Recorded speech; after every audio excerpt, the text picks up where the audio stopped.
for played peacemaker, and ended up being the one no one wanted around anymore. My best friend and my brother secretly hated each other, until I locked them in an escape room. Now they're besties and I'm the one left out. I'm not even sure where to start. This whole thing is me feeling like I somehow pranked myself. 26F, have a younger brother Mark, 24M, and a best friend Jess, 26F. I've known Jess since high school. We were those inseparable two halves of the same sarcastic coin types. Mark and I were close as kids, but somewhere around college, we started drifting. Typical stuff. He stayed home to work while I went out of state, then moved back with my degree and big city attitude. Our relationship has been more civil roommates than siblings ever since. Jess and Mark, it was like they had an unspoken agreement to barely tolerate each other. Never outright rude, but always tense. When we all hung out, Jess would aim her jokes a little too sharply at him, and Mark would give her these tight-lipped smiles that might as well have been a middle finger. I tried to brush it off. I figured they were just opposites, oil and water. So when I planned my birthday weekend last month and suggested we all do an escape room together, I thought, naively, maybe a little forced bonding wouldn't hurt. I booked the room, murder mystery theme. I had this whole vision of us solving puzzles, laughing over false leads, made even a sentimental group photo at the end. Aw, cute idea. It started falling apart the second we got there. The guy at the front desk, some overenthusiastic 19-year-old in a fake detective hat, told us the room we'd booked had a technical issue. But good news, there was another room available, a two-person room. Before I could say anything, Jess and Mark volunteered. I blinked. Wait, what?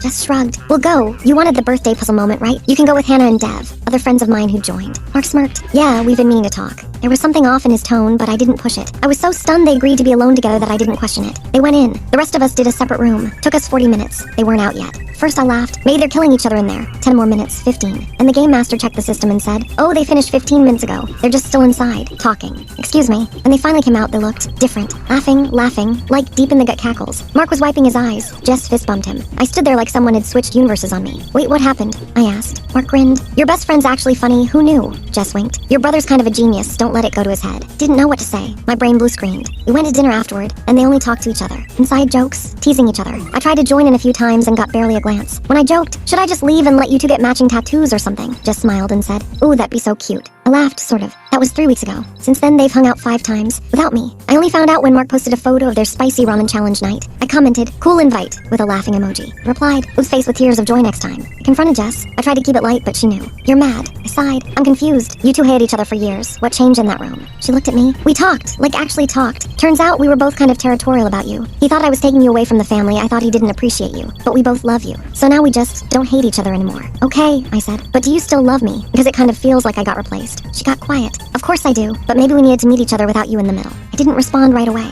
And honestly, I didn't text either of them for a week. I needed space. I hated how petty I felt, jealous, ignored, shoved to the sidelines of my own life. But here's the thing, my brother and I haven't connected like real siblings in years. And now, suddenly, he's calling me just to talk. Jess says, love you at the end of every call. I've never heard Mark say it back to anyone, but last night, he said it to me. I love you, sis. And I realized, maybe I didn't get replaced. Maybe I made space for two people I love to finally see each other. And if I was the accidental emotional hostage negotiator, via themed puzzle room.